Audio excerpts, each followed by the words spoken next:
Kemudian Allah Subhanahu wa taala juga menyebutkan dalam surat yang lain bahwasanya orang-orang Yahudi antara kebiasaan mereka itu menjadikan orang-orang kafir sebagai pemimpin-pemimpin mereka. Nah, kenapa? Karena memang mereka tidak mengerti syariat-syariat agama Yahudi saat itu, sehingga mereka lebih memilih pemimpin yang membebaskan hawa nafsu mereka. Nah, Allah Subhanahu wa taala menyatakan wa tara katsiran minhum yatawallawna alladziina kafaru. Sungguh engkau akan menyaksikan kebanyakan mereka itu mencari pemimpin-pemimpin orang-orang kafir di masanya tentunya, yang tidak mau beriman dengan apa? Taurat. Labi sama qaddamat lahum anfusuhum, sungguh teramat jelek apa yang dilakukan oleh nafsu jiwa, hawa nafsu mereka terhadap diri mereka. Hawa nafsu dengan kolbu itu beda.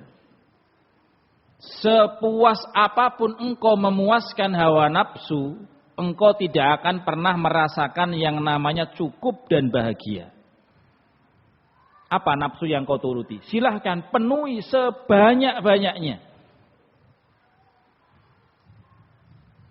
Engkau tidak akan pernah merasakan darinya kebahagiaan sama sekali. Kecuali sesaat. Semakin engkau penuhi justru akan mendekatkan engkau kepada kesedihan yang panjang sekali. Nafsu syahwat. Engkau lampiaskan pada sesuatu yang haram. Penderitaanmu akan panjang. Bahkan engkau akan dijatuhkan, direndahkan di depan manusia. Dengan kepuasan saat yang engkau hendak memuaskan hawa nafsu. Beda jika engkau puaskan kolbumu dengan ketaatan kepada Allah. Engkau akan merasakan betapa kebahagiaan di dunia dan kebahagiaan di akhirat. Ansakhitallahu alaihim, Allah memurkai mereka dengan sebab apa yang dibisikkan oleh hawa nafsu mereka. Wa fil adzabi hum khalidun, dan mereka kekal dengan azab Allah Azza wa Jalla.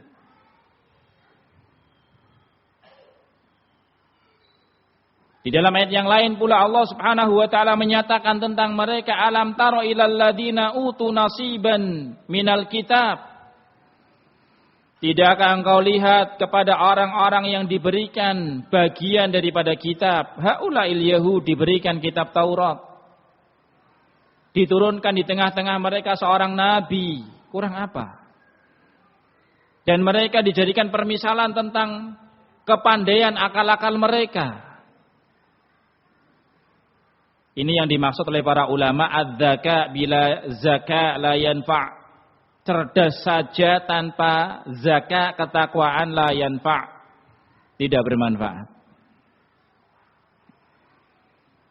Justru cerdas itu kalau enggak dibimbing dengan ketakwaan akan membawa seseorang ke dalam area-area keburukan dan kebinasaan. Kebanyakan orang yang tersesat itu bukan orang bodoh, tapi orang pintar, orang pandai. Demikian pula kebanyakan orang yang merusak bukan orang bodoh, tapi orang pintar dan orang pandai. Yu'minuna bil jibti. Ya, keanehan yang terjadi pada mereka ketika mereka pandai dalam masalah dunia, kemudian enggak diikuti ketakwaan dalam kolbu mereka, justru barometer mereka terbalik. Tolak ukur mereka terbalik. Yang seharusnya teorinya kalau engkau ukur meja, ukurlah meja tadi dengan meteran. Sesuaikan panjangnya sehingga presisi. Tapi kalau engkau ukur meteran dengan meja, ya enggak akan ketemu. Jadi kalau engkau pengen menggaris, ukur media dengan penggaris, bukan penggarisnya dengan medianya. Nah,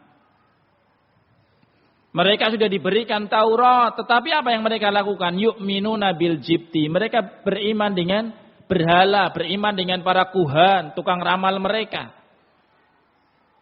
Subhanallah.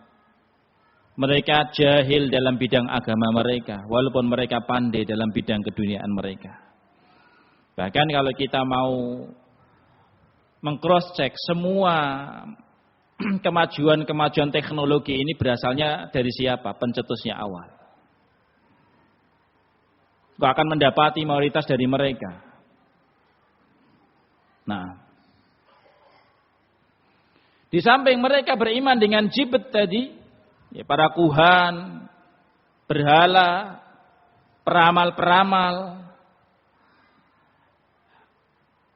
Mereka juga beriman wat-taghut, mereka beriman juga dengan para taghut. Sosok-sosok yang mereka jadikan sebagai sesembahan selain Allah Azza wa Jalla. Dan ini diantara buruknya orang-orang Yahudi. Mereka sudah tidak punya rahib. Mereka sudah tidak punya pendeta. Mereka tidak punya orang yang mereka jadikan sebagai rujukan ketika apa? Mereka terjatuh dalam kesalahan. Karena masing-masing mereka sudah merasa pandai. Tidak ada lagi ingkarul mungkar. Kanu la yatanahawna an munkarin fa'aluh. Dan orang-orang Yahudi itu tidak ada lagi pengingkaran satu dengan yang lainnya. Ingkarun mungkar dari kemungkaran yang terjadi di tengah-tengah mereka. Tidak ada. Ini di masa itu. Bagaimana di masa kita? Yahudi yang berada di masa kita. Kalau ini diceritakan pada masa-masa nubuat. Ya, pada zaman kenabian Musa alaihi salam. Kanu la yatanahaun. Mereka itu tidak ada orang-orang yang saling mengingkari an munkarin dari perkara mungkar fa'aluh yang telah mereka kerjakan. Tidak ada. Sehingga dari sisi ini orang-orang Nasrani itu lebih baik daripada mereka walaupun mereka bodoh. Dan mereka lebih dekat terhadap umat Islam dibanding orang-orang Yahudi. Kenapa? Karena orang-orang Nasrani masih punya pendeta yang mereka duduk diam diri di sauma'ah mereka, di gereja-gereja mereka. Yang mengingatkan yang baik, mengingatkan yang ya, mungkar, memperingatkan hal-hal yang buruk.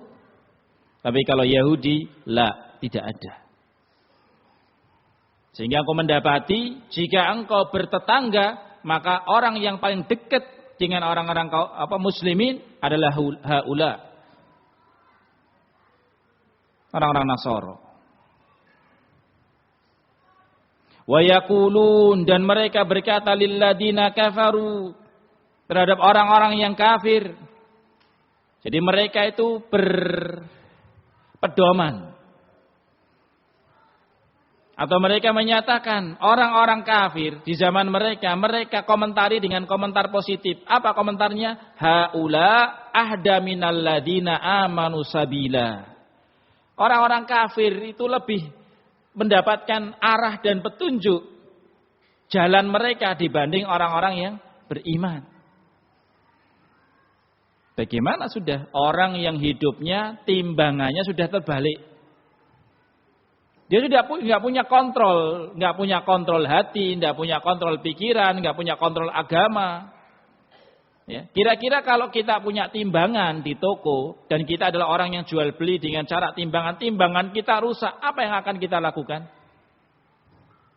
Kalau dia seorang pedagang yang cerdas, tidak pengen menipu manusia atau bahkan timbangannya terbalik akan merugikan dagangannya, dia akan perbaiki itu timbangan. Nah, sehingga apa? Keesokan harinya dia akan menimbang dengan adil. Tapi Yahudi tidak. Timbangan sudah timbangan yang terbalik menyesuaikan dengan hawa nafsu mereka. Apa yang mereka anggap ini baik, itu yang baik. Apa yang mereka anggap ini jelek, itulah yang jelek. Ini orang-orang siapa? Yahud. Demikian pula dalam ayat yang panjang yang Allah ceritakan tentang mereka di dalam surat Al-Baqarah. Panjang sekali ini. Tentang bagaimana sifat asli orang-orang Yahud. Bahwasanya mereka itu suka bertanya, suka mempertanyakan, dan kalau bertanya tidak ada niatan untuk mengamalkan. Ini mereka orang-orang Yahud. Jadi kalau bertanya itu sukanya detail banget. Ya. Dijelaskan A. Kalau dalam posisi ini terbagi jadi berapa? Jadi 2 misalkan. Ada A kecil, ada A besar. Kalau A kecil bagaimana kondisinya? A kecil ada 2 juga. Terus detail sekali. Istifsar. Sukanya terlalu berdalam-dalam. Pada ujungnya sudah dikasih tahu semua apa? Oh begitu toh. Gitu toh. Betapa sabarnya Nabi Musa dengan kaumnya. Dan betapa lancangnya kaumnya dengan Nabi Musa. Itu yang dihadapi oleh mereka para anbiya. Jadi para anbiya itu tidak hanya mendapatkan ujian yang ringan. Haula, ya, mereka adalah amsal.